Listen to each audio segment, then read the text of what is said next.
Μα η έννοια του κοινωνικού μοντέλου προστασίας είναι να βοηθάει όταν έχεις ανάγκη. Άμα δεν πηγαίνεις στον γιατρό και δεν χρησιμοποιείς το ασφαλιστικό σύστημα, χειροκολεί. Δεν σου λέει τότε δεν πληρώνεις φορά. Πληρώνεις φορά για να πας τη στιγμή που έχεις ανάγκη. Αυτό πρέπει να το αναδείξουμε. Δηλαδή το ασφαλιστικό σύστημα είναι εκεί, η κοινωνική πολιτική, η κοινωνική πρόνοια είναι εκεί, σημαίνει ότι χρειάζεσαι. Αν εσύ δεν έχεις δαπανίσει ούτε €1 στον γιατρό, δεν σου επέστρεψε ποτέ πίσω στην ασφαλιστική εισφορά. Αν λοιπόν το υπολογίσουμε αυτό επί 10-20 χρόνια έχει πληρώσει ο καθένας και 0 εισφορά να πληρώνει σήμερα, πρέπει να έχει ασφαλιστική κάλυψη. Έτσι. Αυτό νομίζω ότι είναι πάρα πολύ σημαντικό και σωστά αναφέρεται στα 12 αιτήματα που έχετε εδώ πέρα, γιατί εγώ θα μιλήσω λίγο πάνω σε αυτά τα θέματα. Έτσι.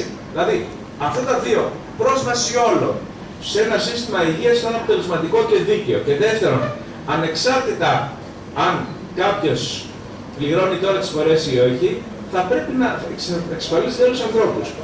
Όχι μόνο για λόγους κοινωνικούς, και για λόγους δημοσιονομικούς. Γιατί όπως όλες οι εκθέσεις λένε, θα πληρώσουμε τεράστιο κόστος αργότερα, θα είναι πολλαπλάσιο το κόστος. Αναφέρθηκαν μερικά οικονομικά στοιχεία, δεν θέλω να τα επαναλάβω. Εσείς σαν ευρωβουλευτής τι κάνετε εδώ? Θα σας πω λοιπόν τώρα πάνω σε αυτό τι έχουμε κάνει στο Ευρωπαϊκό Κοινοβούλιο. Το Ευρωπαϊκό Κοινοβούλιο από την αρχή εξέφρασε μια διαφορετική άποψη για την αντιμετώπιση της κρίσης και στην Ελλάδα. 25 Μαρτίου του 2010 το Ευρωπαϊκό Κοινοβούλιο είπε ότι η κρίση στην Ελλάδα θα αντιμετωπιστεί με έναν άλλο τρόπο. Δηλαδή με ευρωομόλογα, με αλληλεγγύη και όχι με πολιτική λιτότητα. Αυτά λοιπόν και με μεταρρύθμιση φυσικά της Ευρωζώνης. Ήταν μια έκθεση ενός πράσινου ευρωβουλευτή του Σβεν Γκίγκολ που ασχολείται με τα οικονομικά θέματα. Την ίδια μέρα που ανακοινώνεται στην Ελλάδα ο μηχανισμός, το Ευρωπαϊκό Κοινοβούλιο έλεγε ότι υπάρχει άλλος δρόμος. Στην πορεία πάρα πολλές εκθέσεις του Κοινοβουλίου αναφέρουμε κάτι πάρα πολύ λογικό που θα έπρεπε να είναι κυρίαρχο και στη δικιά μας χώρα, σε όλους, ανεξάρτητα πολιτικού ή κομματικού, αν θέλετε, χώρου. Τι λέει? Ωραία, σωστά να βελτιωθούν τα δημοσιονομικά μιας χώρας, αλλά αυτό δεν πρέπει να γίνεται σε βάρος της υγείας και της παιδείας. Δηλαδή, άλλο να κόψει σπατάλη εκεί που υπάρχει, και άλλο να καταστρέψει την υγεία και την παιδεία. Γιατί αυτό θα το πληρώσει ακόμα χειρότερα αργότερα. Λέει λοιπόν ότι αν οι πολιτικές έχουν επιπτώσεις, θα πρέπει να υπάρχει διάλογος όχι μόνο με τις κυβερνήσεις αλλά και με τους κοινωνικούς φορείς και να αλλάζει αυτή η πολιτική. Πάνω σε αυτή τη βάση και η δικιά μας ομάδα, οι πράσινοι, ξεκινήσανε μια προσπάθεια να υπάρχει λογοδοσία της Τρόικα και αξιολόγηση των πολιτικών της Τρόικα. Μου έκανε φοβερή εντύπωση ότι κανένας πολιτικός χώρος, κανένα πολιτικό μέσο, κανένα μέσο ενημέρωσης δεν αναφέρει αυτές τις δύο πολύ σημαντικές εκθέσεις. Δεν ισχύει ότι δεν είναι σημαντικές εκθέσεις. Οι δύο συντονιστές της ομάδας αλλά και όλοι μας οι ευρωβουλευτές συμμετείχαν σε πάρα πολλές συναντήσεις, διάλογο με εθνικά κοινοβούλια, με συνδικάτα, με επιστήμονες. Αξιολογήσαμε πάρα πολλές εκθέσεις. Τις εκθέσεις για την υγεία που αναφέρθηκαν και πριν, είχαν συναντήσει όλες τις χώρες. Συντάξαν δύο εκθέσεις που ασκούν πολύ έντονη κριτική. Και νομίζω δύο είναι τα βασικά σημεία που μας ενδιαφέρουν για τις λύσεις. Το πρώτο ζητάνε όλες οι πολιτικές δημοσιονομικές να προσαρμοστούν στο ευρωπαϊκό κεκτημένο, που σημαίνει και για τα θέματα υγείας και τα θέματα διασφάλισης της υγείας ως δικαίωμα. Έτσι, γιατί η υγεία είναι ανθρώπινο δικαίωμα. Αυτό είναι διασφαλισμένο όχι μόνο από το Σύνταγμα, αλλά και το Χάρτη Θεμελιωδών Δικαιωμάτων της Ευρωπαϊκής Ένωσης, αλλά και του ΟΗΕ.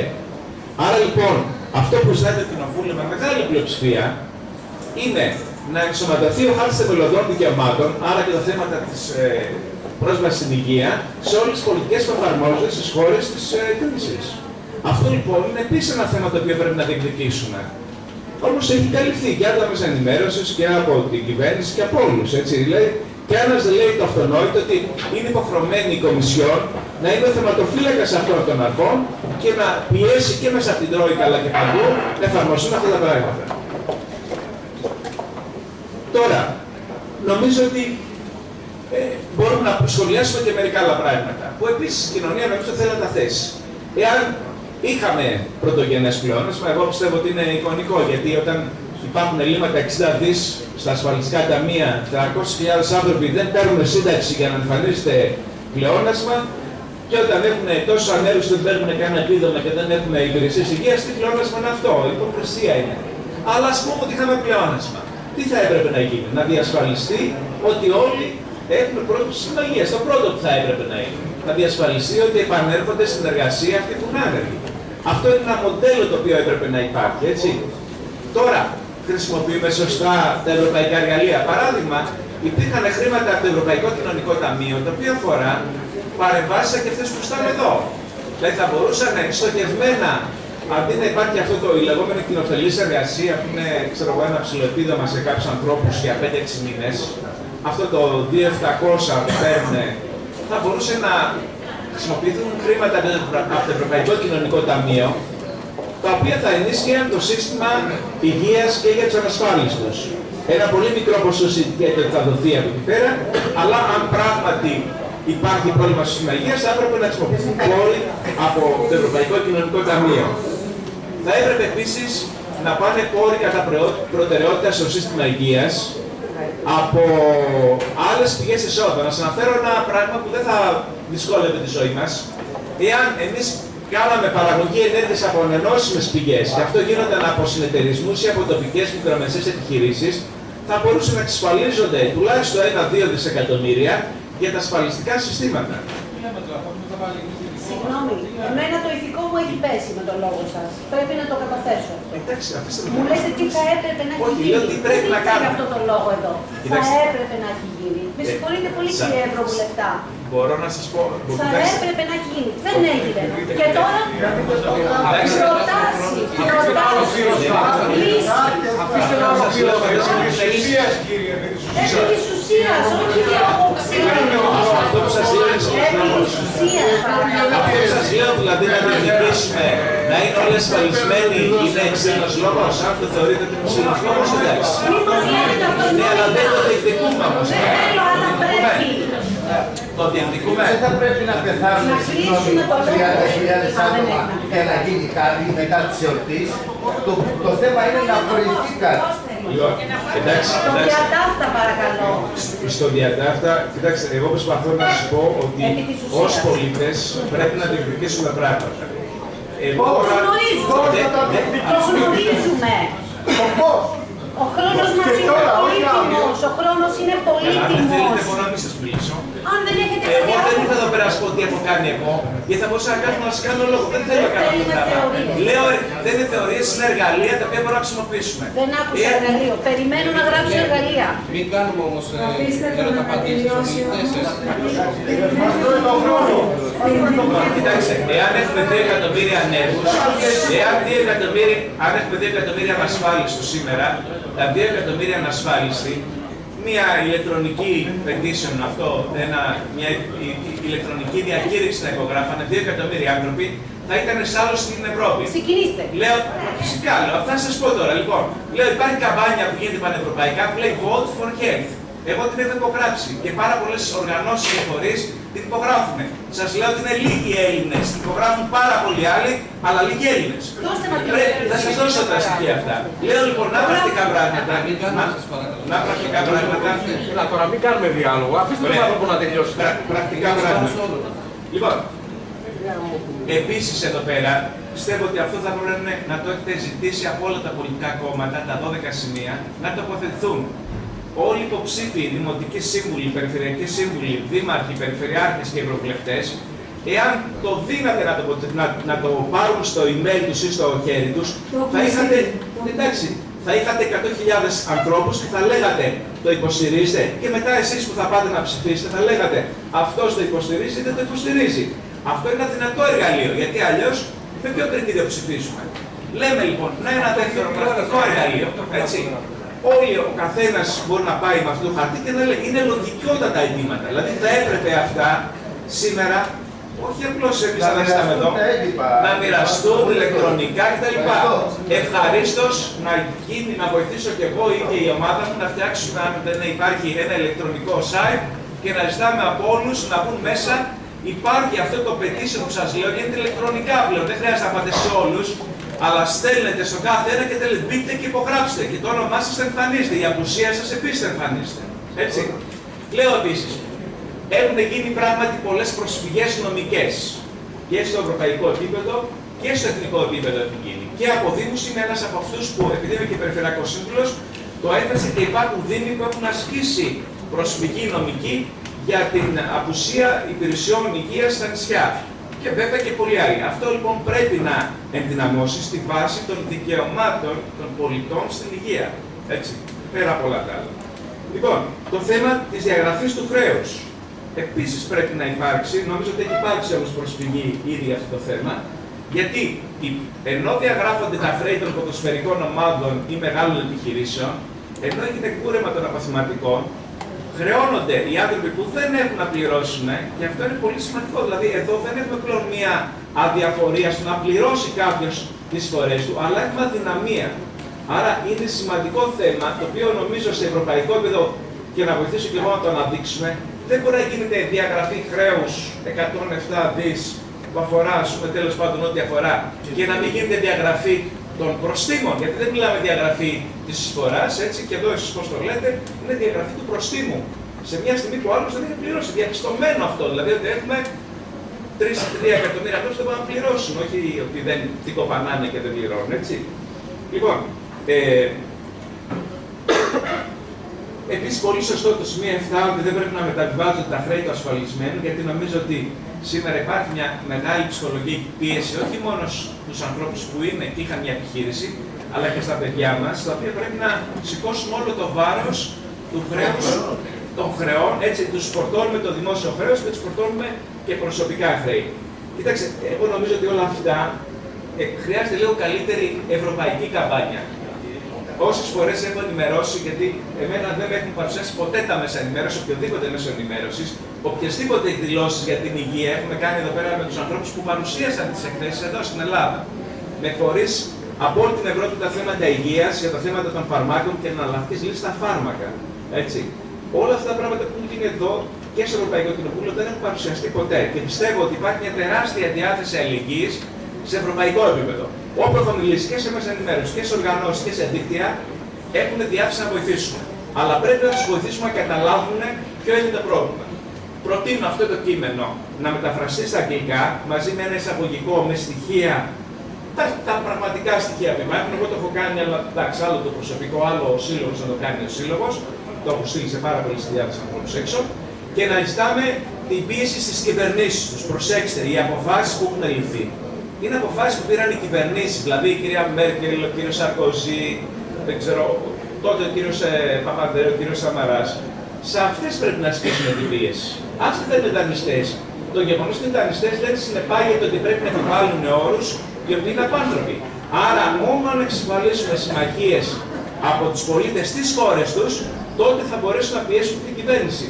Αυτές οι δημοσιεύσεις που έχουν γίνει κατά καιρούς στην Ευρώπη έχουν σοκάρει πολλές φορές τους πολίτες. Δεν είναι όμως ότι ο πολίτης, ο Γερμανός, ο Βρετανός ή ο Γάλλος ξέρει τα πάντα τι γίνεται στην Ελλάδα, που η Ελλάδα έχει πρόβλημα δημοσιονομικό, αλλά όταν ακούει ότι υπάρχουν 3 εκατομμύρια ή 2 εκατομμύρια ανασφάλιστοι, για ένα μέσο Ευρωπαίο είναι αδιανόητο. Είπαμε πριν ότι υπάρχει πιθανότητα να είναι 200.000 ανασφάλιστοι στη Γερμανία τα τελευταία χρόνια, αλλά μέχρι πρόσφατα δεν υπήρχε ούτε ένας να είναι ανασφάλιστος στη Γερμανία. Δηλαδή τώρα αντιλαμβάνονται αυτά τα φαινόμενα. Στην Ισπανία κινητοποιούνται εκατομμύρια άνθρωποι γιατί υπήρχε η προσπάθεια να κόψουν την κάρτα από αυτούς που λείπουν από την Ισπανία πάνω από 3 μήνες. Όχι να μην έχουν πρόσβαση στην Ισπανία στα ιατρία. Έτσι. Άρα λοιπόν καλό είναι να έχουμε μια στοχευμένη συνεργασία με φορείς σε ευρωπαϊκό επίπεδο και να πιέσουν και την Κομισιόν στο επόμενο μετά κοινοβούλιο. Νομίζω ότι είναι πολύ σημαντικό το κοινοβούλιο στα θέματα υγείας να τα αναδείξει. Υπάρχει από πολλούς φορείς, οργανώσεις ασθενών, κοινωνικές οργανώσεις κτλ.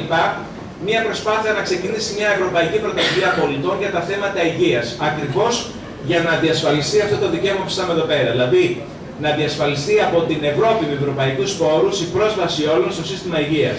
Δεν έχει σημασία αν η Ελλάδα σήμερα δεν έχει πόρους, αυτό θα πρέπει να διασφαλίσετε με ευρωπαϊκούς πόρους. Το κόστος είναι απειροελάχιστο. Μπορεί να είναι 500 εκατομμύρια, μπορεί να είναι 1 εκατομμύριο, 1 δισεκατομμύριο, 2 δισεκατομμύρια. Είναι απειροελάχιστο σε σχέση με το ΑΕΠ.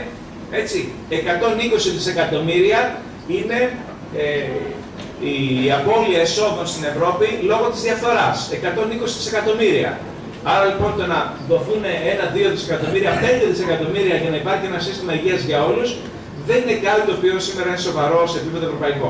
Αλλά πρέπει να τα θέτουμε ως αιτήματα. Εγώ αυτό λέω ότι είναι εργαλεία. Δεν λέω ότι δεν ενδιαφερόμαστε. Απλώς πρέπει να βρούμε τον κατάλληλο τρόπο ώστε οι ενέργειές μας να είναι αποτελεσματικές. και να διασφαλίσουμε την Ευρωπαϊκή Συμμαχία. Σας διαβεβαιώνω, στο Ευρωπαϊκό Κοινοβούλιο υπάρχει μεγάλο ενδιαφέρον για αυτά τα θέματα που ζούμε εδώ πέρα. Έτσι. Έχω συνδέσει πάρα πολλές στήσεις. Το Ευρωπαϊκό Κοινοβούλιο δεν φτάνει να πιέσει τις κυβερνήσεις. Μόνο αν μπουν οι πολίτες μέσα από καμπάνιες, από δράσεις, θα πιέσουν τις κυβερνήσεις να αλλάξουν. Αυτό νομίζω πρέπει να το έχουμε στο μυαλό μας. Και τέλος, αυτή η δουλειά που γίνεται από τα κοινωνικά ιατρεία είναι πάρα πολύ σημαντική. Είναι πάρα πολύ σημαντική, αλλά δεν είναι μόνο ένδειξη αλληλεγγύης ή εργαλείο καταγγελίας. Κατά την άποψή μου, πρέπει σε διάλογο με τους κοινωνικούς φορείς, επαγγελματικούς φορείς, να συνδιαμορφώσουμε μια νέα πρόταση για την υγεία που θα είναι σε κοινοτική βάση στημένη, που θα διασφαλίζει πόρους για να λειτουργεί αυτό το σύστημα, αλλά που ο έλεγχος θα βρίσκεται στους πολίτες, έτσι ώστε να αξιολογούν τις υπηρεσίες οι πολίτες. Δηλαδή ένα σύστημα το οποίο θα ξεκινάει από την πρόληψη, από την πρωτοβάθμια φροντίδα και φυσικά θα διασφαλίζει δευτεροβάθμια και τριτοβάθμια περίθαλψη κλπ. Αλλά νομίζω ότι επειδή πλέον αυτοί οι φορείς που είναι δεκάδες κοινωνικά ιατρεία έχουν άμεση σχέση με την εικόνα της καθημερινότητας του πολίτη, μπορούν να βοηθήσουν στο να εξελιχθεί αυτό το σύστημα που είχαμε, το σύστημα υγείας, να βελτιωθεί, να γίνει αποτελεσματικό προς όφελος του πολίτη και πολύ πιο οικονομικό.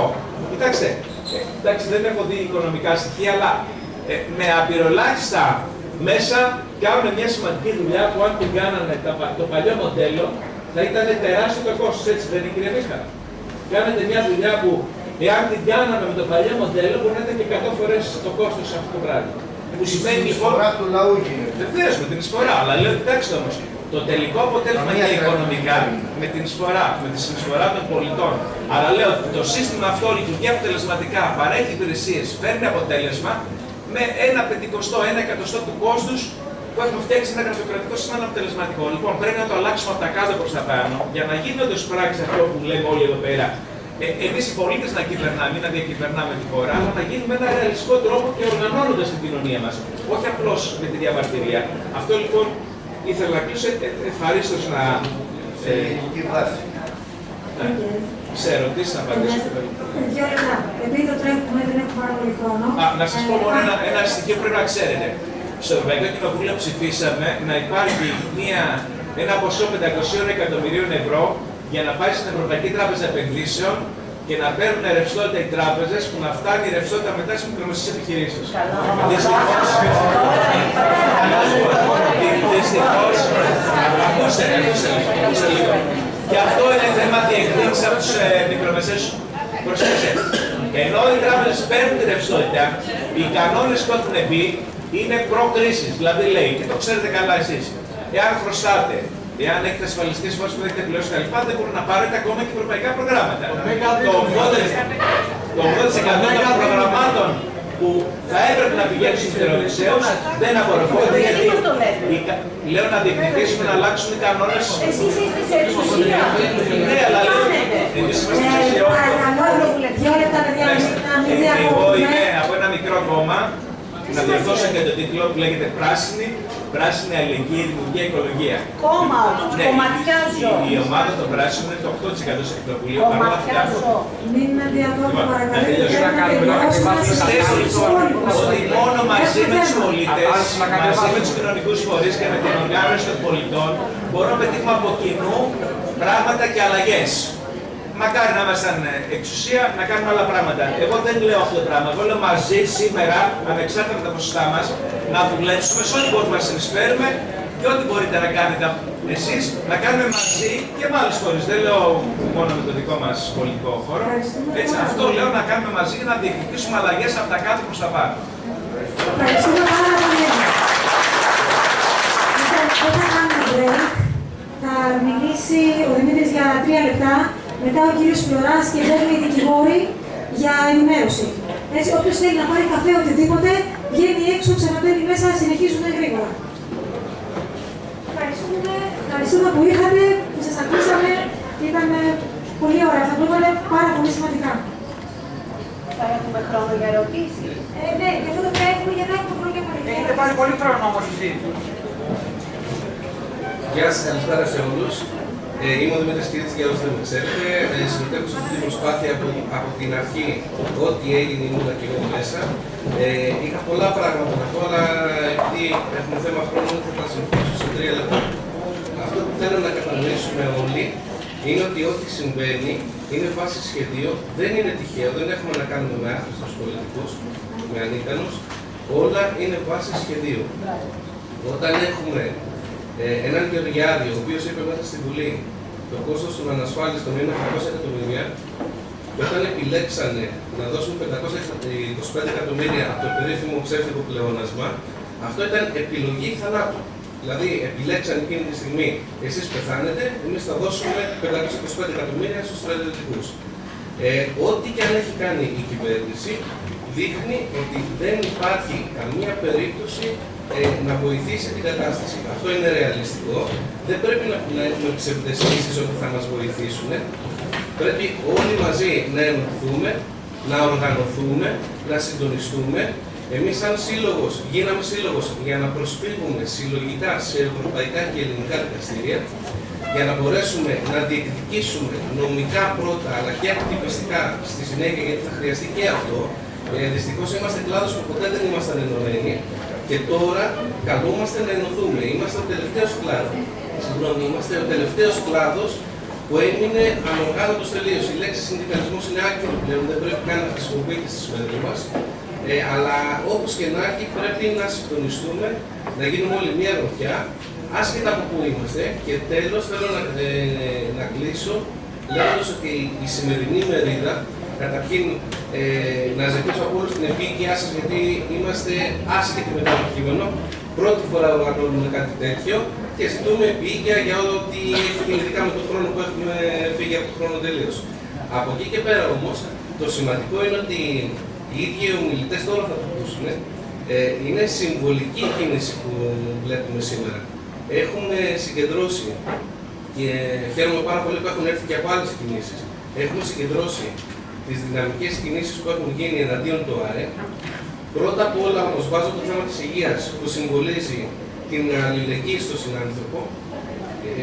Μιλάμε για ένα μεγάλο συμβολισμό που πρέπει να το στηρίξουμε με κάθε μέσο. Εμείς σαν σύλλογος θα το στηρίξουμε άμεσα από αύριο ακόμη πιο δυναμικά. Το δεύτερο είναι ότι έχουμε έναν άνθρωπο που είναι πραγματικά της αγοράς, ο Γιώργος Φλωράς, ο οποίος οργάνωσε μια πολύ μεγάλη νομική κίνηση και χάρη σε αυτόν πληρώθηκε μέσα από την ομάδα του η γνωμοδότηση Μανιτάκη, που την έχουμε πλέον όλοι και μπορούμε να βασιστούμε νομικά. Όχι ότι είναι κάτι, για να τα βλέπουμε και ρεαλιστικά, δεν είναι κάτι που θα μας σώσει η γνωμοδότηση, είναι απλά η πρώτη επιστημονική αναφορά για τα θέματα που μας αφορούν. Δεύτερον, μιλάμε για τις κυρίες Γεριτσίδου, μαμά και κόρη. Κάποιοι τις ξέρουν, κάποιοι δεν τις ξέρουν, έχουν πολύ δυναμική παρουσία στην Ελλάδα.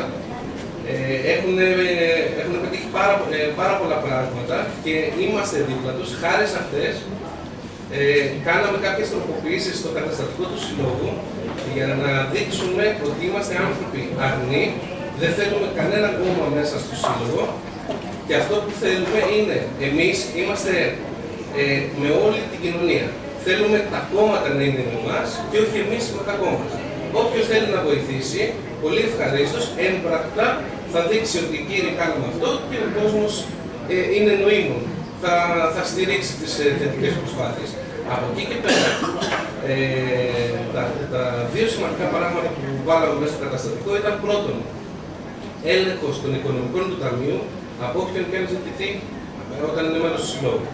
Και δεύτερον, ότι στο ΔΣ του Συλλόγου δεν μπορεί να συμμετέχει άνθρωπος ο οποίος είχε κινηματική, κομματική, οποιαδήποτε δημόσια θέση ή αξίωμα, έτσι ώστε προσπαθώντας να εντός εισαγωγικών, γιατί ποτέ δεν μπορείς να είσαι απόλυτος, να διασφαλίσεις ότι δεν θα αλωθεί ο σύλλογος από κόμματα. Θέλουμε να μείνουμε ανεξάρτητοι, να μην έχουμε επιρροές και να προχωρήσουμε όσο πιο δυναμικά γίνεται. Επίσης, έχουμε τον κύριο Μηταλούλη, ο οποίος έχει καταθέσει την αγωγή εναντίον του ΙΚΑ μέσω του ΙΝΚΑ και είναι η πρώτη αγωγή που κατατέθηκε από όσο γνωρίζω. Σύμφωνα με αυτή την αγωγή μπορούν πάρα πολύ να βασιστούν και να βγουν επίσης. Εμείς, σαν σύλλογος, προσανατολιζόμαστε να κάνουμε πρόσθετη παρέμβαση σε αυτή την αγωγή. Ετοιμάζεται Τουίνκα, όχι καταπληκτικά. Τουίνκα. Ο κύριος κατά το ΑΕ, ναι, συγγνώμη που το είπα έτσι. Τουίνκα εννοούσα. Το Ινστιτούτο Συλλογική, ακριβώς. Και χαίρομαι πάρα πολύ που έχουμε και τον κύριο Σακά, ο οποίος έχει κάνει ένα εξώδικο το οποίο είναι στη διάθεση του κοινού εναντίον του έτσι, για να μπορέσει κάποιος να έχει ιατροφαρμακευτική περίθαλψη που έχει βασιστεί πάνω σε διεθνείς νόμους, στην διεθνή νομοθεσία που είναι πάνω από όλα. Συγγνώμη, το τρέχω λίγο για να τελειώνουμε. Και αυτό που θέλω να πω τέλος είναι ότι πρέπει με κάθε τρόπο και να στηρίξουμε ένας τον άλλον, να δείξουμε έμπρακτη αλληλεγγύη και να μπορέσουμε επιτέλους σαν λαός και σαν κοινωνία να ενωθούμε σε μία μάζα δυναμική, άσχετα με το τι πιστεύει ο καθένας. Το τέρας είναι ο ΑΕ και είμαστε μερπηγκάκια. Πρέπει να ενωθούμε για να μπορέσουμε να το νικήσουμε. Αν ενωθούμε έχουμε ελπίδες, αν όχι δεν θα έχουμε ελπίδες. Ελπίζω να ενωθούμε. Λοιπόν, σας ευχαριστώ πάρα πολύ.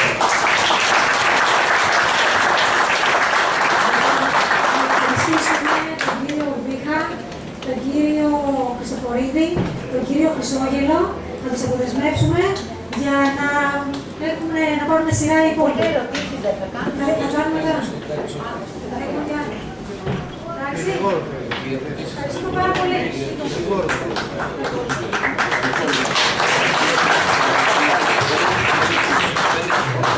Γεια σας. Είμαι ο Γιώργος Κιωράς.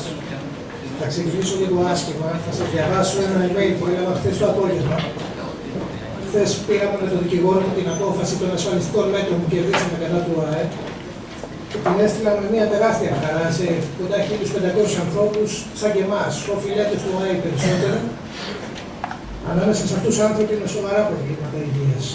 Μου απάντησε λοιπόν, σας το διαβάζω όπως είναι.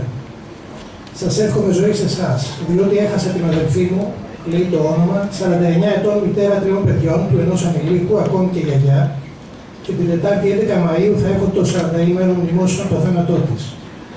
Και δεν χρειάζεται πια βοήθεια, αλλά καλή συνέχεια για εμάς τους ζώντες ακόμα. Καλό μήνα, χρόνια πολλά. Έκλαψα χθες, ξέρω και σήμερα, γιατί δεν το αντέχω αυτό το πράγμα. Μιλήσατε για δολοφόνους. Είναι συνειδητοί δολοφόνοι που γνωρίζουν, αυτό κάνουν. Δεν μας ασφαλίζουν ενώ έχουν υποχρέωση, γιατί περιμένουν να πεθάνουν αυτοί οι οποίοι δεν θα τρέξουν.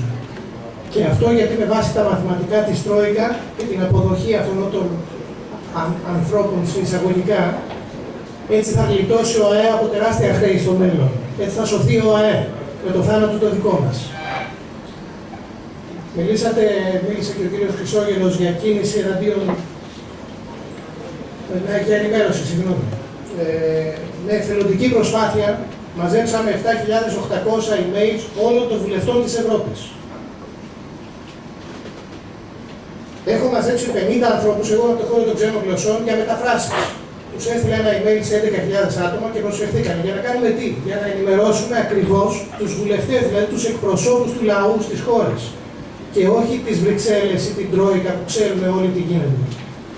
Έχω ενημερώσει τον Γιώργο τον Βίχα ότι είναι στη διάθεσή του αυτή η λίστα και μάλιστα και οι μεταφραστές.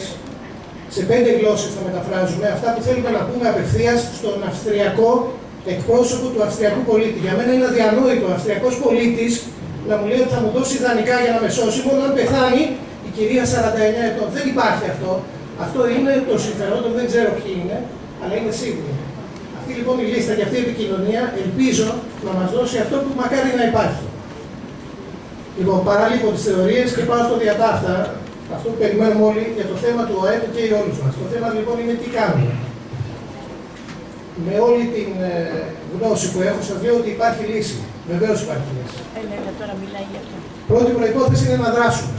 Όποιος κάθεται και περιμένει ότι απλά θα λυθεί από τον άλλον, μπορεί να είναι τυχερός και να του λύσει ο άλλος το πρόβλημα, αλλά ας πούμε αυτά που ο ίδιος οφείλει, για να τα κάνει λιγότερα προς τον ΟΕΠ, δεν θα τα κάνει αν δεν δράσει. Αναφέρθηκε η γνωμοδότηση Μανιτάκη. Τονίζω ότι βγήκε, μπορεί εγώ να πήρα την πρωτοβουλία, αλλά την πληρώσαν 75 άνθρωποι σαν και εμάς, από όλη την Ελλάδα, ούτε τους γνωρίζω. Άλλος έβαλε 10 ευρώ, 15, ο Μανιτάκης φρίκανε στο τέλος, γιατί καταθέταμε τα χρήματα απευθείας εκεί. 75 άνθρωποι λοιπόν κάναμε ένα βήμα που βοηθάει όλους. Η γνωμοδότηση Μανιτάκη είναι παντού στο διαδίκτυο. Και τι λέει για όσους δεν γνωρίζουν. 3 σημεία, τα 2 βασικά. Τεκμηριώνει η γνωμοδότηση, είναι αυτό εδώ το έγγραφο, είναι 30 σελίδες. Όποιος βάλει γνωμοδότηση Μανιτάκη ΟΑΕ μπορεί να την κατεβάσει και να την δώσει και στο δικηγόρο του. Τεκμηριώνει με νομικό κείμενο πρώτον ότι οι εισφορές που πληρώνουμε στον ΟΑΕ από το 2009 και μετά όφιλε το Υπουργείο Εργασίας να τις έχει μειώσει. Όχι που μας κάνει χάρη ο κάθε Βρούτσης γιατί προηγηθήκαν από το Βρούτσι και λέει εμείς είμαστε χαρούμενοι, τις έχουμε σταθερές. Δεν τις έχουμε αυξήσει, έπρεπε να τις έχουν μειώσει. Δεν το αναλύω νομικά, δεν έχει και σημασία. Το δεύτερο που τεκμηριώνει η γνωμοδότηση Μανιτάκη, όπου σημειωτέων δεν καταρρίφθηκε από τον ΟΑΕ στα πρόσφατα δικαστήρια, είναι ότι είναι υποχρεωμένοι να ξεκινήσω από το πολύ απλό. Όταν γίνεσαι έμπορος ή επαγγελματίας, είσαι υποχρεωμένος να πας στον ΟΑΕ. Άρα και αυτός είναι υποχρεωμένος να σου δίνει κάτι όσο αυτή η υποχρεωτική σχέση υφίσταται. Αυτό το κάτι λοιπόν είναι η περίθαλψη. Είναι υποχρεωμένοι να καλύπτουν τον ασφαλισμένο ακόμα και αν οφείλει τις εισφορές του. Θα αναλύσω αργότερα το τι σημαίνει πρακτικά αυτό για αυτό που μας ενδιαφέρει. Το τρίτο που αναφέρει ο Μανιτάκης είναι ένα πολύ μικρότερο, ουσιαστικό για κάποιους, ότι είναι υποχρεωμένοι να δίνουν βεβαιώσεις. Δεν ξέρω πώς έχει χρειαστεί, οφείλουν και πάνε στον ΟΑΕ να πάρουν βεβαίωση, παράδειγμα να αλλάξουν, να βάλουν κάτι στην εφορία, να βάλουν κάτι πρόσθετο, να κάνουν κάποια άλλη δουλειά και δεν τους δίνει ο ΟΑΕ τη βεβαίωση. Η γνωμοδότηση Μανιτάκη βέβαια δεν είναι Ευαγγέλιο, ούτε είναι δικαστική απόφαση. Είναι όμως το μόνο έντυπο έγγραφο το οποίο υπάρχει που τεκμηριώνει ότι έχουμε δίκιο. Ότι αυτοί που μας αποκαλούν απατεώνες και κλέφτες και λαμόγια που ρίξαμε, έχουμε τα χρήματα και περνάμε μια χαρά και δεν πληρώνουμε τις εισφορές μας, αυτοί είναι οι απατεώνες. Αυτοί μας κοροϊδεύουν και πρέπει να πούμε το δίκαιο μας. Και το ερώτημα είναι τι κάνουμε μετά. Ωραία, έχουμε την γνωμοδότηση Μανιτάκη, κατήφθηνε πάρα πολλούς δικηγόρους σε όλη την Ελλάδα να έχουν μια εικόνα. Το ζήτημα, όπως αντιλαμβάνεστε, είναι πολιτικό το ζήτημα. Δηλαδή, αύριο το πρωί με μια τροπολογία άλλαξαν όλα. Δεν έχουν καμία πρόθεση, κατά συνέπεια είναι μονόδρομος η λύση μέσω των δικαστηρίων. Απευθύνομαι βεβαίως σε όσους ασφαλισμένους του ΟΑΕ σαν και εμένα, που οφείλουν χρήματα και που αδυνατούν ταυτόχρονα να τα πληρώσουν. Που είναι 400.000 κοντά οφείλουν χρήματα και πόσοι από αυτούς αδυνατούν, σχεδόν όλοι αδυνατούν να τα πληρώσουν. Άντε και κάποιοι οι οποίοι έχουν, αλλά είναι αδιάφοροι. Σε όλη την Ελλάδα έχουν ξεκινήσει κινήματα όπως και αυτό εδώ στην Αττική. Έχει αργήσει πάρα πολύ η Αττική και αυτό είναι ευθύνη δικιά μας. Πάω στο πρώτο ότι πρέπει να δράσουμε. Έχουν ξεκινήσει κινήματα για να οργανώνονται προσφυγές. Κάποιο σωματείο, κάποιο σύλλογο, κάποια παρέα ανθρώπων που έχει την αγωνία, ένα εμπορικό σύλλογο το οργανώνει.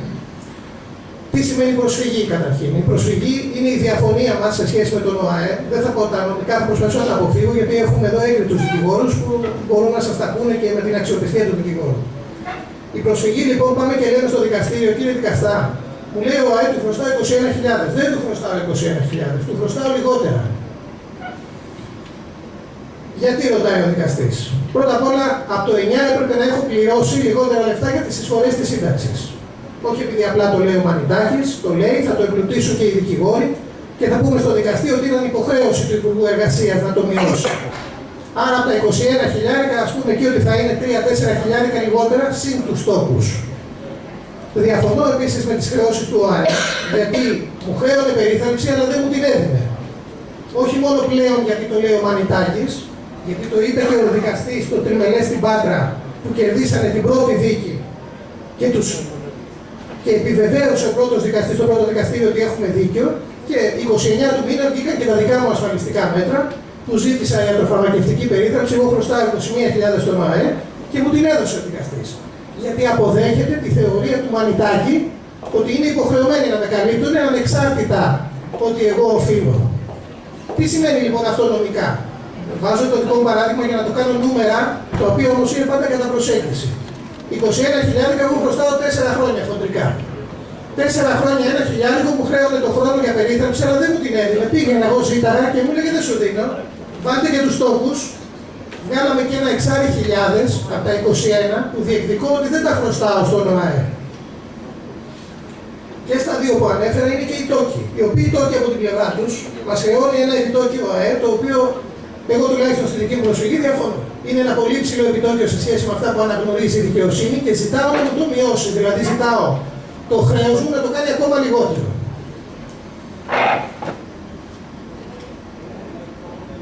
Θα επικαλεστώ, την οποία θα την πω και πιο αναλυτικά, την απόφαση του δικού μου δικαστηρίου, γιατί τα συμπεράσματα του δικαστή είναι πάρα πολύ σημαντικά.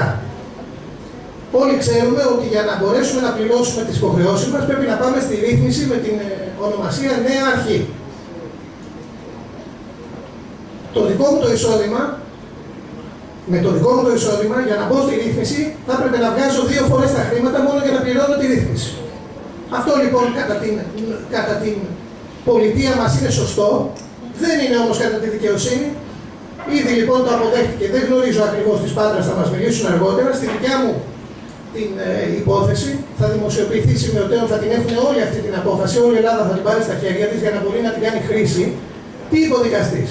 Σας λέω εδώ τυχαία νούμερα. Ρε Φλωρά, αφού βγάζεις 300 και σου λέει αυτός να πληρώνεις 600 και πρέπει να πληρώσεις ρύθμιση 600 και τις εισφορές για να σου δώσω περίθαλψη, δεν το αποδέχομαι σαν δικαιοσύνη. Δηλαδή πετάει στα σκουπίδια τη ρύθμιση νέα αρχή. Το αντίστοιχο ισχύει και όταν μας λένε θα έρθουν να μας κάνουν κατασχέσεις. Γιατί έρχονται να μας κάνουν κατασχέσεις? Γιατί σου λέει ο Βούτσιτς, ή θα μπει στη ρύθμιση, δηλαδή αν βγάζεις 300 θα μου δίνεις 600, αλλιώς θα σου πάρω το σπίτι. Είναι αυτονόητο, όχι βέβαια, θέλω να το πω. 1-2 αποφάσεις δεν σημαίνει ότι και η δική σας απόφαση θα είναι ίδια στο δικό σας δικαστήριο. Όμως κάθε νίκη θα τη χρησιμοποιούν όλοι για να επηρεάσουν τους δικούς τους δικαστές. Είναι αυτονόητο λοιπόν. Είναι αυτονόητο ότι δεν μπορείς να έρθεις να μου πάρεις στο σπίτι λέγοντάς μου ότι πες σε μια ρύθμιση που είναι διπλάσια από το εισόδημά μου. Άρα πρέπει να το διεκδικήσουμε αυτό στο δικαστήριο με την προσφυγή και με όλες τις επόμενες ενέργειες. Όλοι μαζί. Κοιτάξτε, ακούστε κάτι. Καλό είναι όλοι μαζί. Είναι όμως ανάγκη να πάμε όλοι μαζί γιατί όλοι έχουμε το χρέος. Βλέπετε, εγώ πήγα μόνος μου και κέρδισα. Ο δικαστής θα επηρεαστεί, ναι, αν είναι 50%, αλλά τελικά θα κοιτάξει αναϋπόθεση. Εντάξει, δηλαδή μέσα στην Πάτρα υπήρχαν άνθρωποι με καρκίνο, με σοβαρά προβλήματα υγείας. Δεν τους έδωσε την περίθαλψη επειδή περάσαμε 95 και είπα 95 να τους δώσω. Οι δικαστές δεν κρίνουν έτσι. Όταν θα δείτε και τη δική μου την απόφαση, θα σας πω και το παρασκήνιο που μάθαμε, το οποίο βέβαια το μάθαμε off the record, ο δικηγόρος μου. Στη δική μου την απόφαση λέει ο δικαστής, λαμβάνω υπόψη μου το δημόσιο συμφέρον να μην καταρρεύσει το ασφαλιστικό σύστημα. Εγώ προσωπικά λέω, από το να καταρρεύσει ο ΑΕ ή εγώ, προτιμώ να μην καταρρεύσω εγώ. Ο καθένας αυτό λέει. Αλλά η δικαιοσύνη λαμβάνει υπόψη της, δεν θέλει να καταρρεύσει το ασφαλιστικό σύστημα. Αυτό λοιπόν πρέπει να το κρατήσουμε κατά νου μας. Πού ήταν η δικαιοσύνη όταν έφαγε ο Στουρνάρας τα λεφτά του Ταμείου? Όχι, σωστό. Όχι, μην πάμε έχουμε να πούμε πολλά θέματα. Σήμερα και επειδή ο χρόνος είναι περιορισμένος, είναι συγκεκριμένο. Έλεγα λοιπόν ότι μέσα στην προσφυγή την οποία θα κάνουμε, ουσιαστικά θίγουμε και το εμπόδιο που μας βάζει να είμαστε συνεπείς. Από τη δική μου απόφαση, και αυτό ζητούσα εγώ, ουσιαστικά τι γίνεται, και μάλιστα έχουμε προβληματιστεί με τον δικηγόρο, μήπως κάνουμε νέα ασφαλιστικά μέτρα και να ζητήσουμε τι από τον ΟΑΕ.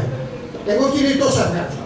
Μπορώ για την ασφάλισή μου, για τον ΟΑΕ να δίνω το 20% του εισόδηματός μου. Αυτό το 20% είναι κάτι που και εσείς το είχατε πει πολιτεία το 2005, αλλά ένα τέτοιο ποσοστό ισχύει πανευρωπαϊκά κατά μέσο όρο. Μπορούμε μέσα από την προσφυγή μας να ζητήσουμε να μας πει ο δικαστής πόσο θα δίνουμε και να διατάξει τον ΟΑΕ ότι αφού ο άνθρωπος βγάζει 500 ευρώ το μήνα, μπορεί να σου δίνει 100-150. Δεν σας λέω, μην προσέξτε, δεν είναι τίποτα σίγουρο. Υπάρχουν όμως και άνθρωποι που έχουν κλείσει όπως εγώ και πάρα πολύ μέσα εδώ. Και δεν έχουμε να δώσουμε καθόλου. Αυτό λοιπόν ο δικαστής. Θα το λάβετε αυτό υπόψη. Ακούστε κάτι. Εδώ υπάρχει ο νόμος Κατσέλη για τους ιδιώτες. Γιατί αναφέρθηκαν πριν ότι οι ανασφάλιστοι είμαστε όλοι στο ίδιο καλάθι. Δεν είμαστε, το ξέρετε. Αυτός που είναι στο ΙΚΑ, ο άνθρωπος του παρέχουν συνεχώς ιατροφαρμακευτική περίθαλψη, άνεργος δεν έχει τα ένσημα, σε εμάς όχι. Είμαστε άλλη κατηγορία. Ο νόμος Κατσέλη λοιπόν είναι για τους. Όχι για τους εμπόρους, θα το πω έτσι. Παρ' όλα αυτά, αν διεκδικήσουμε στο δικαστήριο αυτό που είπατε, κυρία Χριστίνα, αν θυμάμαι καλά, ότι εγώ κύριε δεν έχω εισόδημα, να το εισόδημά μου. Και μου λέει θα σου πάρω το σπίτι. Μας παρακαλώ κύριε δικαστή, δεν φύγει το δίκαιο. Χωρίς να πάμε στα δικαστήρια, δεν προκύπτει το δίκαιο μας. Τέλος. Μεταξύ μας μπορεί να έχουμε 100% δίκαιο. Εκεί τι θα κρίνουμε. Αυτό ήταν λοιπόν το επόμενο, ότι ζητάμε λοιπόν στον δικαστή με την προσφυγή να καταβάλουμε εισφορές ανάλογα με το πραγματικό μας εισόδημα. Και εκεί να σας πω, δεν χωράνε τα ψέματα. Δηλαδή θα δει ο δικαστής τι εισόδημα έχω εγώ, τι έχει η γυναίκα μου, τι υποχρεώσεις έχουμε, αν μας έχουν κάνει κατάσχεση, αν είμαι στον νόμο Κατσέλη, όλα αυτά πρέπει να τα πάμε στον δικαστή για να πιστεί για το δίκαιο μας. Γιατί δεν είναι ανάγκη ότι δεν είναι υποχρεωτικό ότι όλοι έχουμε δίκαιο. Κάποιος που έχει κάποια σπίτια ή παίρνει 4 ενίκια θα κριθεί ανάλογα από τον δικαστή. Έτσι είναι. Διαφωνούμε επίσης στην προσφυγή μας, προσφεύγουμε σε αυτό, πάμε στη δικαιοσύνη, γιατί ενώ με είχες ανασφάλιστο 5 χρόνια, εγώ πήγα στο νοσοκομείο και πλήρωσα 1.500 ευρώ. 2.000 ευρώ, να οι αποδείξεις. Ήταν δικιά σου υποχρέωση να μην το δώσεις. Άρα έχω να πατήσω εκεί πάνω και να πω ότι κύριε δικαστά, πες του να μου τα δώσει, γιατί παρανόμως δεν μου τα έδωσε. Όλα αυτά και ίσως και άλλες μικρότερες λεπτομέρειες ή με διαφορετικό τρόπο που θα κρίνουν πάντα οι δικηγόροι αποτελούν την προσφυγή. Πάμε τώρα σε αυτό που έκανα εγώ και που έκανε και η Πάτρα. Όταν έχεις πρόβλημα υγείας, όπως η κυρία εδώ που προσπάθησα να μην πάω παρακάτω, άνθρωποι με σοβαρά προβλήματα υγείας, αφού καταθέσεις την προσφυγή, την ίδια μέρα καταθέτεις την αίτηση ασφαλιστικών μέτρων. Και του λέει του κυρίου δικαστή, σας λέω ότι του είπα εγώ, πρέπει να κάνω εγχείρηση στο πόδι μου, πήγα χαρτιά από το δημόσιο νοσοκομείο και σε παρακαλώ, ώσπου να τελειώσει η προσφυγή που θα πάρει 1, 2, 3 χρόνια, υποχρέωσε τον ΟΑΕ να με καλύψει ιατροφαρμακευτικά, γιατί έχω πρόβλημα υγείας. Αυτό κερδίσαμε στην Πάτρα, αυτό κέρδισα και εγώ. 2 στα 2 έχουμε. Θα μου πείτε, μα αύριο μπορεί η Τρίτη να βγει αρνητική. Προσέξτε, τα δικαστήρια, πολύ δύσκολα, ειδικά της Αθήνας, θα δεχτούν ότι ένας που δεν έχει πρόβλημα υγείας, να του θεωρήσω το βιβλιάριο μήπως του προκύψει πρόβλημα υγείας. Αυτό έγινε και στην Πάτρα. Δεν ήταν όλα τα 95 γιατί είναι η αδελφή μου εκεί. Ωραία. Εντάξει. Είναι η λογική του 4-5 ήταν τα άτομα που ήταν άρρωστα. Και βεβαιώθηκε ότι πρέπει να έχουν ασφάλεια γιατί δεν έχουν να πληρώσουν και δεν μπορεί να του απαγορεύσει. Λέω λοιπόν ότι ο δικαστής στα ασφαλιστικά μέτρα κρίνει το σήμερα. Προσέξτε ένα απλό για να το καταλάβετε. Μακάρι από εδώ που μιλάμε να μην έχει κανείς πρόβλημα υγείας. Κάνει την προσφυγή του. Και σε 3 μήνες πρέπει να κάνει ένα χειρουργείο ξαφνικά. Αυτό θα το βεβαιώσουν οι δικηγόροι, δεν το γνωρίζω, αλλά σε 3 μήνες πάει και καταθέτει έτσι ασφαλιστικό μέτρο. Είναι αυτό παρακαλώ, έτσι. Είναι έτοιμος δηλαδή με την προσφυγή του, έχει προετοιμαστεί και για να αντιμετωπίσει ένα πρόβλημα υγείας έκτακτο της οικογένειας του, αλλά και για το ΚΕΑΟ, το οποίο δεν θα αναφερθώ καθόλου, γιατί δεν θέλω να φάω χρόνο, θα αναφερθείτε εσείς για το πώς. Εν πάση περιπτώσει, θα το δούμε για το ΚΕΑΟ. Αναφέρθηκα έμεσα στη δικιά μου τη δικαστική απόφαση, η οποία τι λέει. Λέει ότι ο ΑΕ λέει στο Φλωρά ότι για να του δώσεις περίθαλψη πρέπει να ρυθμίσει. Και πώς το λες αυτό με τη νέα αρχή. Εδώ με τη νέα αρχή του βγάζεις μια δόση που δεν έχει σχέση με το εισόδημά του. Άρα το διαγράφω σαν προϋπόθεση για να του δώσεις. Δεύτερον, παραδέχεται η δικαστική απόφαση, όπως φυσικά και στην Πάτρα, ότι είναι υποχρεωμένοι να μας δίνουν περίθαλψη ανεξάρτητα τις οφειλές μας. Επίσης, ο δικαστής ερεύνησε αν μπορούμε να μπούμε σε άλλα προγράμματα, δηλαδή αν μας καλύπτει ιατροφαρμακευτικά το επίδομα ή η απορία ή κάποια άλλη νόμη που ψηφίσανε. Φυσικά, εάν εγώ μπορούσα να μπω σε άλλο πρόγραμμα, σε άλλη προϋπόθεση του κράτους, θα πήγαινα. Δεν θα παρακαλούσα τον ΟΑΕ και να μπαίνω σε αυτή τη διαδικασία. Ξεπερνάω πολλά. Πάω στο τέλος. Έως σήμερα κερδίσαμε 2 δίκες. 2 στα 2. Είμαι βέβαιος ότι οι νίκες θα είναι περισσότερες. Και είμαι βέβαιος ότι και στις κατασχέσεις θα έχουμε νίκες, που είναι το σημαντικό για να τους ανακόψουμε αυτή τη λογική τους. Γιατί η λογική τους είναι, αφού θα στα πάρω που θα στα πάρω, δεν πάνε να λες και να χτυπιέσαι.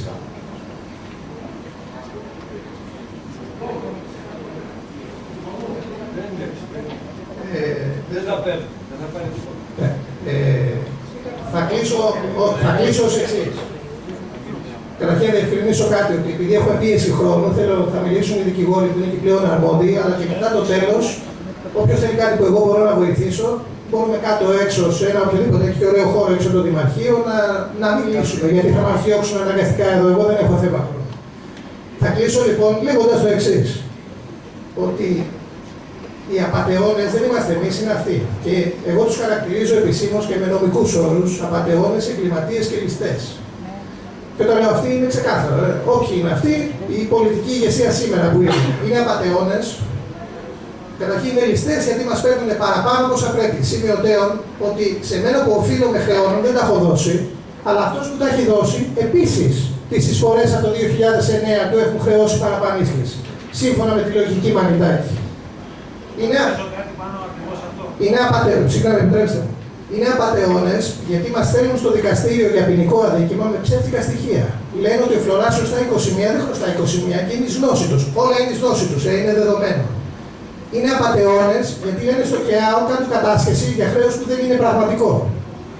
Και είναι εγκληματίες φυσικά από όλο αυτό που έχουμε συζητήσει γιατί συνειδητά δολοφονούν τους ανθρώπους. Είτε είναι δικιά τους απόφαση είτε όχι. Αυτοί αυτό το πράττουν. Σας ευχαριστώ.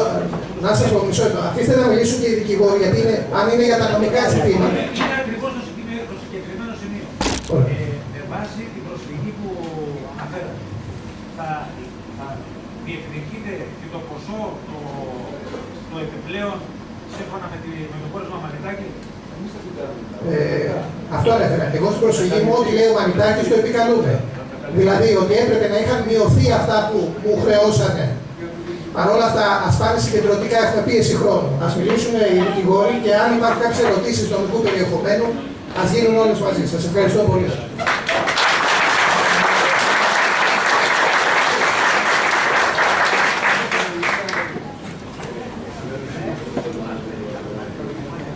Ναι, και μετά θα μιλήσετε εσείς και μετά θα μιλήσει η κυρία Καραλαμπούς, είναι δικηγόρος, ο κύριος Μηταγούλης και ο κύριος Ματθαίρου είναι δικηγόροι. Σας χαιρετώ ανασφάλιστη, κατακυνηγημένη. Πρόκειται για γουρούνια, δεν είναι άνθρωποι αυτοί. Γρήγορα, ο Ιστόριο Καταναλωτών έχει κάνει συλλογική αγωγή, της οποίας το αποτέλεσμα καλύπτει όλους τους Έλληνες και δεν χρειάζεται μια-μια. Στο εμπορικό επιμελητήριο στα Χανιά που μίλησα χθες και τους ενημέρωσα, μου είπαν επαγγελματίες, οι οποίοι είχαν κλείσει τα μαγαζιά τους και δεν είχαν λεφτά, μα μου λέει, αν κερδιθεί αυτή η αγωγή, μπορεί να πέσει έξω ο ΑΕΠ. Εάν δεν κινδυνεύσει να πέσει έξω αυτό το δημιούργημα εκείνο που είναι ασταθές και δεν έχει καμία σχέση όπως ανέφερε ο κ. Φοράς με τα πραγματικά οικονομικά δεδομένα και τα άλλα της Ευρώπης, με βάση την ευρωπαϊκή νομολογία η οποία είναι αναγκαστική και θα σας το εξηγήσει ο κ. Μηταλούρης, να πέσει και να μην πέσει δεν μας νοιάζει καθόλου. Να πέσει και να φτιάξουμε κάτι άλλο. Δεν είμαστε εμείς οι κυβερνήτες, δεν είμαστε εμείς οι υπεύθυνοι, ο δικαστής θα κρίνει και η απόφαση θα εκτελεστεί. Να μην φοβάστε τίποτα. Το έργο προχωράει.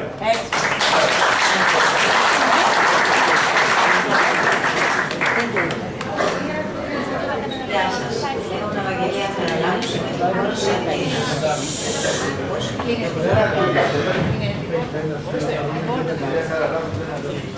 Γεια σας. Λέγομαι Ευαγγελία Χαραλάμπους, είμαι δικηγόρος της Αθήνας.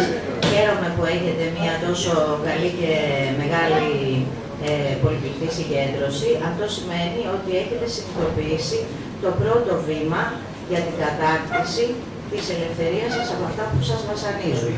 Αυτό το πρώτο βήμα είναι η ένωση. Όταν αντιμετωπίζουμε μια ολομέτωπη επίθεση, πρέπει να ενωθούμε, να ενώσουμε όλοι μαζί τις δυνάμεις μας και να προχωρήσουμε προς ένα κοινό σκοπό. Να αντιμετωπίσουμε τον κοινό εχθρό. Διότι εδώ απέναντί μας έχουμε ένα κοινό εχθρό, τον οποίο εισήγε στη χώρα μας η κυβέρνηση του αείμνηστου του ΓΑΠ το 2010 το Μάιο με τη Δανειακή Σύμβαση.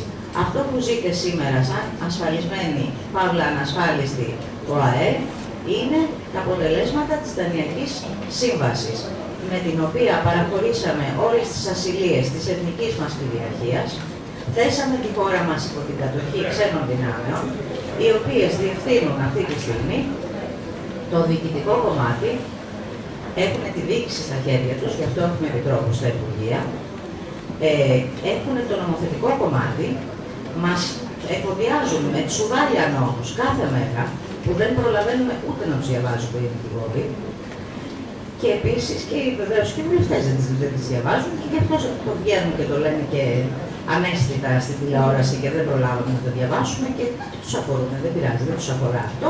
Μας έρχεται λοιπόν το δίκαιο έτοιμο και εισαγόμενο και ψηφισμένο από κάποιους ανθρώπους οι οποίοι δεν έχουν συναίσθηση της ευθύνης τους και στη συνέχεια έχουμε και το εκτελεστικό κομμάτι, διότι αυτοί οι άνθρωποι ασκούν και έχουν και το κομμάτι του να καθορίζουν και τις τύχες και τις ζωές σας. Ένα από αυτά τα λοιπόν προβλήματα χαίρομαι που το συνειδητοποιήσατε, πρέπει να ενωθείτε. Το δεύτερο που πρέπει να συνειδητοποιήσετε είναι ότι οι δικαστικοί αγώνες δεν θα λύσουν το πρόβλημα, διότι το πρόβλημα είναι πολιτικό. Θα βοηθήσουν στην επίλυσή του οι δικαστικοί αγώνες, διότι όταν θα βεβαιώνουν τα δικαστήρια κάθε τόσο την καταπάτηση όλων των δικαιωμάτων σας, την παραβίαση των διεθνών συνθηκών, όχι μόνο του ελληνικού δικαίου και του συνταγματικού δικαίου, αλλά και των διεθνών συνθηκών και του ευρωπαϊκού δικαίου. Ήδη θα πρέπει να θεωρηθεί επιτυχία και σας ενημερώνω ότι και εγώ χάρηκα, παρότι πάντα πίσω από τέτοιες αποφάσεις κρύβονται διάφορες σκοπιμότητες. Στις 13 Τρίτου του 2014 το Ευρωπαϊκό Κοινοβούλιο ψήφισε και είπε ότι υπάρχει παραβίαση του πρωτογενούς δικαίου της Ευρώπης και των διεθνών συνθηκών από την Τρόικα. Διότι η Τρόικα είναι ανεξάρτητη από το Ευρωπαϊκό Κοινοβούλιο, το ξέρετε, είναι αυτή που με την οποία έχει συμβληθεί το κράτος μας με τις περίφημες δανειακές συμβάσεις. Όσον αφορά τώρα το πρόβλημα με την νομοθεσία που παρήγει